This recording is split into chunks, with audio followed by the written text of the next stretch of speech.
तो कक्षा 9वीं के विद्यार्थियों के लिए विज्ञान का एक और धमाकेदार वीडियो यहाँ पर लेकर आ चुके हैं। तो वेलकम बैक कीजिएगा। बहुत ही शानदार सॉल्यूशन आपको मिलने वाला है यहाँ पर।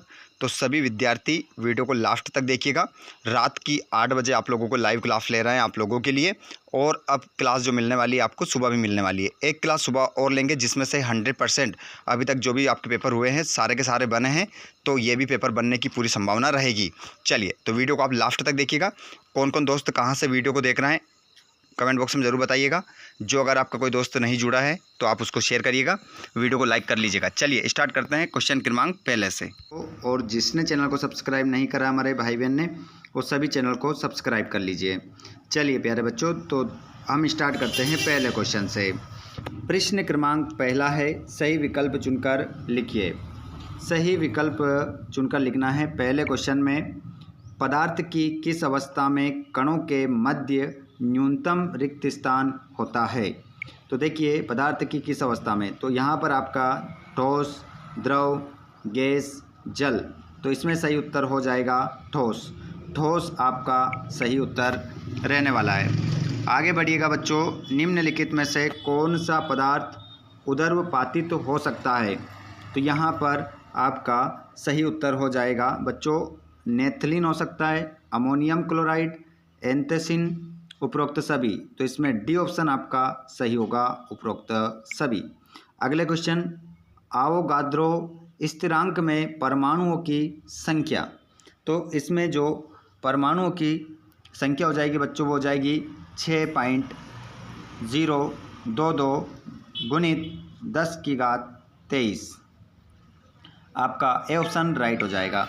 चलिए अगले क्वेश्चन की ओर हम बढ़ते हैं। जितने दोस्त हमारी लाइव क्लास में जुड़ चुके हैं आप सभी एक बार क्लास को शेयर कर दें अपने दोस्तों को, और सभी को बता दो भैया जिसने चैनल को सब्सक्राइब नहीं किया है चैनल को ज़रूर सब्सक्राइब करें। आने वाले वीडियोस के नोटिफिकेशन आपको मिल जाएंगे। देखिए इलेक्ट्रॉनों की खोज किसने की थी बच्चों। तो इलेक्ट्रॉन की जो खोज करने वाले थे उनका नाम था जे थॉमसन। जे थॉमसन ने इलेक्ट्रॉन की खोज की थी। अगला क्वेश्चन है, किसी वस्तु के वेग में परिवर्तन की दर को कहते हैं। तो उसे आवेग कहते हैं, चाल कहते हैं, त्वरण कहते हैं, विस्थापन कहते हैं। तो इसमें आपका जो आंसर हो जाएगा उसे कहते हैं त्वरण। त्वरण आपका सही उत्तर हो जाएगा।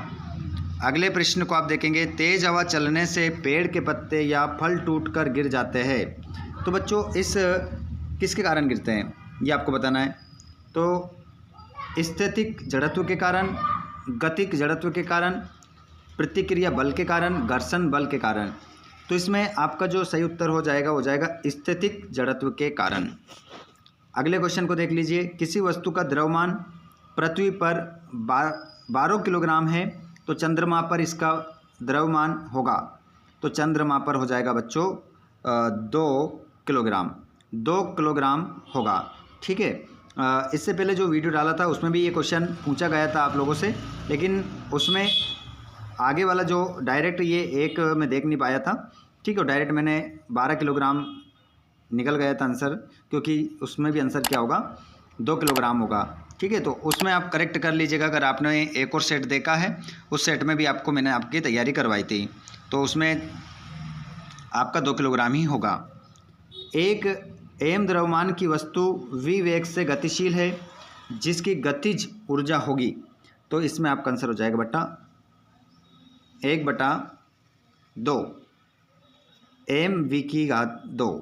ठीक है, तो बी ऑप्शन इसमें आपका सही हो जाएगा।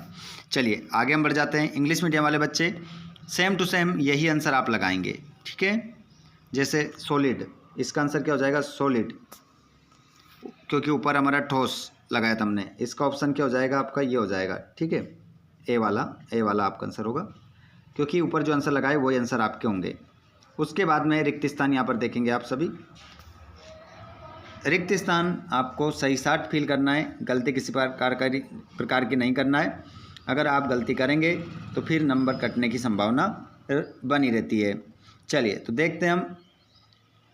ठोस कार्बन डाइऑक्साइड को नाम से जाना जाता है। किस नाम से जाना जाता है बच्चों। तो इसको हम कहते हैं ड्राई आइस। खालिस्तान में क्या लिखोगे ड्राई आइस, यहाँ पर लिखा है आप देख सकते हैं ड्राई आइस। अगला क्वेश्चन, टिंडल प्रभाव विलियन द्वारा प्रदर्शित गुण है। तो देखिए इसमें आंसर हो जाएगा कोलाइडी। दूसरे में क्या हो जाएगा? कोलाइडी। कोलाइडी आपका आंसर होगा। अगला क्वेश्चन, एल्यूमिनियम क्लोराइड का सूत्र है AlCl3। AlCl3 आपका आंसर हो जाएगा। कोशिका का मस्तिष्क को कहा जाता है। देखिए कोशिका का जो मस्तिष्क कहा जाता है बच्चों, केंद्रक को कहा जाता है। केंद्रक, केंद्रक आपका आंसर हो जाएगा। और हमारे शरीर में गति के नियम, हमारे शरीर में जो गति के नियम है, उत्तक उत्तरदायी होता है। कौन सा उत्तक उसके लिए उत्तरदायी होता है? तो इसमें आंसर हो जाएगा आपका खाली स्थान में पेशीय। पेशीय आपका आंसर होगा। अगला क्वेश्चन, प्रति इकाई समय में हुआ विस्थापन कहलाता है। तो इसे हम बच्चों वेग कहते हैं। वेग आपका आंसर होगा इसमें। लास्ट वाला, किसी वस्तु का उसके जड़त्व की माप है भार। किसी वस्तु का भार उसके जड़त्व की क्या है? माप है। चलिए इंग्लिश मीडियम वाले बच्चे अपने आंसर देख लेंगे और उसके बाद में हम जोड़ी देखेंगे। यहाँ पर जोड़ी आपको गलत नहीं करना है। ये ऑब्जेक्टिव आप लोगों के लिए बहुत ही महत्वपूर्ण हो सकते हैं। ठीक है, अगर आपने किसी प्रकार की गलती की तो सीधे सीधे 1 नंबर आपका यहाँ से कम हो जाएगा। अत्यधिक संपीड्य, अत्यधिक संपीड्य, तो इसमें आपका आंसर हो जाएगा गैस। गैस से आप मिला लेंगे। उसके बाद ब्रोमीन, ब्रोमीन को आप मिलाएंगे बच्चों आधातु से।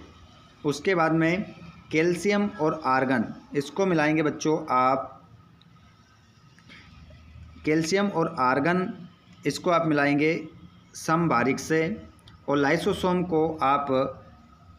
लाइसोसोम को मिला लेंगे बच्चों आप आत्मघाती थैली। और फ्लोएम को मिलाएंगे आप, इसको मिला लेंगे आप भोज्य पदार्थों का संवहन। और स्थितिक ऊर्जा को आप जो मिलाएंगे वो मिला लेंगे बच्चों mgh से मिला लेंगे। और गिरती हुई वस्तु का प्रारंभिक वेग, तो इसको आप मिला लेंगे 0। और माइक्रोफोन श्रावण सहायता युक्ति। ठीक है, इस प्रकार आपकी जोड़ी मिलेगी। इंग्लिश मीडियम की सही में जोड़ी ऊपर हिंदी मीडियम में देखकर आप मिला सकते हैं। उसके बाद में यहाँ पर मैं बता देता हूँ बच्चों आपको। अगला क्वेश्चन, एक वाक्य में उत्तर देना है।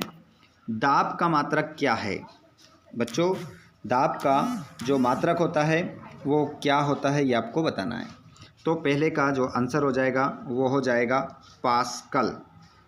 पास्कल आपका आंसर होगा। पास्कल आपका राइट आंसर हो जाएगा। उसके बाद में दूसरा देख लो, स्थिर अनुपात का नियम किसने प्रस्तुत किया था? तो इसमें आपका आंसर हो जाएगा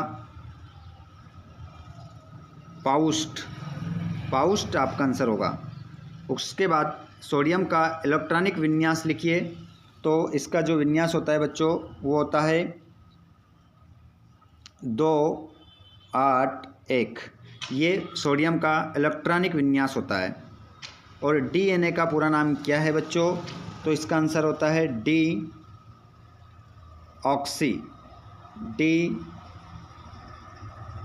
डीऑक्सी राइबोज न्यूक्लिक अम्ल। राइबोज न्यूक्लिक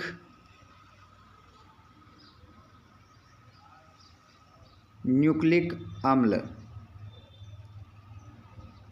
आंसर हो जाएगा। ठीक है, उसके बाद में आप देखेंगे वे उत्तक जो निरंतर विभाजित होते रहते हैं उन्हें क्या कहते हैं?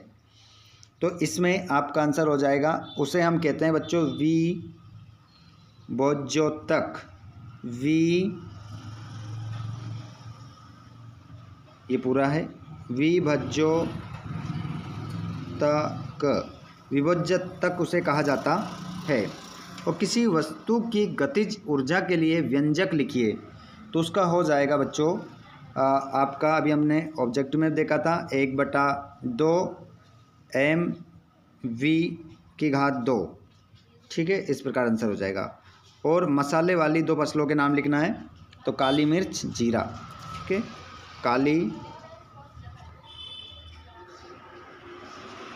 काली मिर्च और एक हो जाएगा जीरा।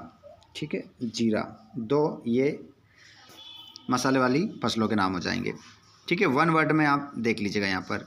उसके बाद में ये रहेंगे आपके 2-2 नंबर क्वेश्चन। देखिए, इन सभी प्रश्नों के आंसर हमारे पास है।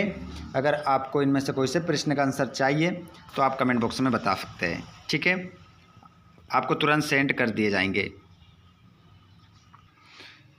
पूरा क्वेश्चन पेपर है। अगर इनमें से कोई सा क्वेश्चन आपने याद नहीं किया है, छोड़ रखा है, तो जल्दी से इन क्वेश्चनों को याद कर लीजिए, क्योंकि ये क्वेश्चन होने वाले हैं आप लोगों के लिए बहुत ही खास। ये सभी क्वेश्चन, इनमें से कौन सा क्वेश्चन आपने याद नहीं किया, अगर इसका आंसर भी चाहिए तो आप लोग हमें कमेंट बॉक्स में बता सकते हैं। आंसर भी आपको सेंड कर दिए जाएंगे। ठीक है, ये पूरा क्वेश्चन पेपर आप देख सकते हैं। पूरा ऑब्जेक्टिव हमने आपको करा दिए हैं, बचे हमारे क्वेश्चन आंसर। तो वीडियो हमारा बड़ा हो चुका है।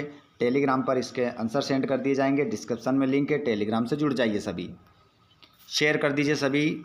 धन्यवाद, थैंक्स फॉर वॉचिंग। जय हिंद।